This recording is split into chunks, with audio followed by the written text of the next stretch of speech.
hello गाइजहरू तपाईँहरूले थाहा पाइसक्नुभयो होला एकदम मजाले इन्टरभ्यूमा जाने तयारी पनि गरिसक्नु भएको होला कहिले चाहिँ प्री इन्टरभ्यू त्यो पनि जानकारीमा आइसक्यो होला तैपनि म यो जुन साझा जब्समा आकर्षण इन्टरनेसनलबाट एडभर्टिजमेन्ट भएको छ वेस्टर्न मलेसियाको भ्याकेन्सीको बारेमा यसको लेखिएको कुराहरूको बारेमा तपाईँलाई अडियो मार्फत जानकारी गराउँदैछु प्री एप्रुभल डिटेल्स लेखिएको छ यसमा चाहिँ 2026 जनवरी 14मा जुन दिन चाहिँ एम्बेसीको मान्छेहरू यहाँ भिजिटमा आउनुभएको थियो त्यो दिन नै चाहिँ यो एप्रुभल डेट भनेर दिइएको छ अनि लट नम्बर चाहिँ कति हो त भन्दाखेरि 337245 रहेको छ कन्साइनमेन्ट नम्बर यो चाहिँ अब स्वीकृति भएर एमसीबाट पेपर गयो नेपालमा यसको नम्बर 60250651 रहेको छ मैले तपाईँहरूलाई योभन्दा अगाडि नै जानकारी गराइसकेकी छु यो जुन पोजिसन रहेको छ पोजिसनको नाम हो प्रोडक्सन अपराइटर डिमान्ड भएको सङ्ख्या 100 जना पुरुष महिला 300 जना योभन्दा अगाडि चाहिँ 600 जना मात्रै जम्मा भनेर भनिएको थियो तर त्यो सङ्ख्या चाहिँ बढाइएको छ 300 जना महिला पुरुष 100 जना 400 जना चाहिँ एउटा मेन पावरबाट र अर्को 400 जना अर्को मेन पावरबाट 400 जना आकर्षण 400 जना लाल धनुषबाट रहेको छ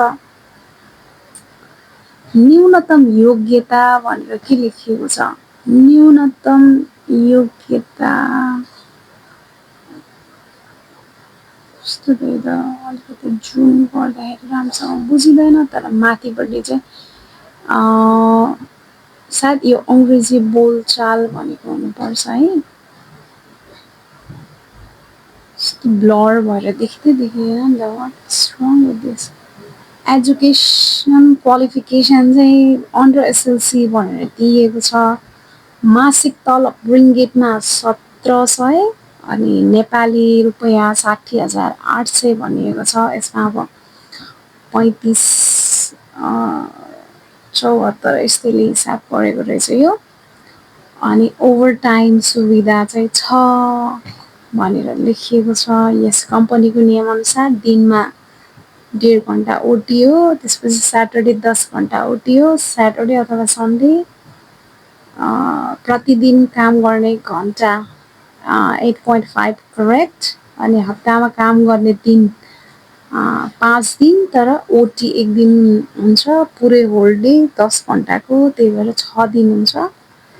वार्षिक बिदा as per the company rule भनेको छ वार्षिक बिदा 11 दिन त पब्लिक होलिडे नै हुन्छ अनि त्यसपछि अब तपाईँले काम गरेको समय कति हुन्छ त्यो अनुसारमा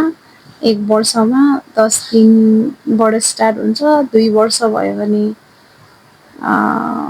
14 दिन हो यस्तै हुन्छ 2 वर्षभन्दा माथिको मान्छेलाई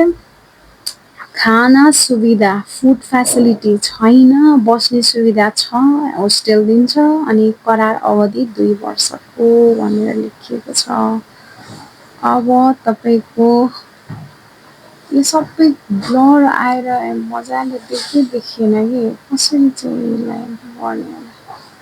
पासपोर्टको स्वदेशमा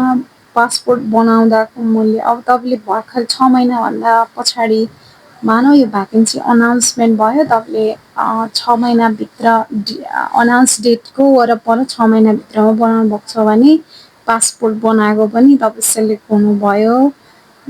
अनि तपाईँको चाहिँ भिजा कन्फर्म लाग्यो सबै कुरा भइसकेपछि तपाईँले यो पासपोर्ट बनाएको पैसा पनि पाउनुहुन्छ मेडिकल शुल्क मेडिकल गरेको पनि तपाईँले पैसा पाउनुहुन्छ अथवा तपाईँले मेडिकल गर्ने बेला पैसा तिर्नु भएन भने यो रोजगारदाताले कम्पनीको तर्फबाट तिर्दिन्छ अनि हेर्नु न ब्लर भएर मैले राम्रोसँग देखिनँ इन्सुरेन्स पनि रोजगारदाताले गर्छ त्यसपछि दुईचोटि मेडिकल हुन्छ यो विदेशमा गर्ने मेडिकल भने हो स्वदेशमा पनि मेडिकल हुन्छ मलेसिया आइसकेपछि पनि मेडिकल हुन्छ दुवै मेडिकल गर्ने टाइमको शुल्क कम्पनीले नै दिन्छ अनि रोजगारमा बिमा रोजगारदाताले ओके कामदारलाई हवाई टिकट दिने यो पनि रोजगारदाताले गरिदिन्छ भिजा शुल्क पनि रोजगारदाताले दिन्छ तपाईँ इन्टरभ्यू गर्दाखेरि आएर बस्नुभएको बेलामा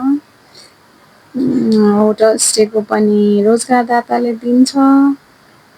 त्यसपछि यो ब्रिफिङ डिपार्चर अगाडिको ब्रिफिङ हुन्छ त्यो ब्रिफिङमा पनि कस्ट लाग्छ नि त त्यो कस्ट पनि कम्पनीले नै दिन्छ so every cost bear by company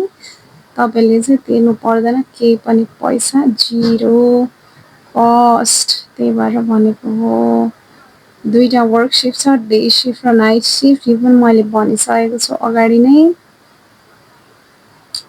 over time facility भनेको त्यही हो दिनमा 2 घन्टा दिनमा 1.5 घन्टा गर्नुपर्छ अनि हप्तामा चाहिँ 60 घन्टाभन्दा माथि चाहिँ गर्नु पाइँदैन है ओभर टाइम काम त्यही भएर तपाईँको 60 घन्टाभन्दा बेसी भएको छ भने कम्पनीमा इन्ट्री नै पाइँदैन leave entitlement and working hours बिरामी बिदा वर्षको 14 दिन वार्षिक बिदा 8 दिन मात्रै भनेको रहेछ किनभने यो 2 वर्षभन्दा माथि भयो भने मात्रै 14 दिन जस्तो दिन्छ है 11 दिन होला 14 दिन होइन होला तर होइन 14 दिन नै हो किनभने हाम्रो 2 वर्ष प्लस भइसक्यो हामीले 14 दिन पाउँछौँ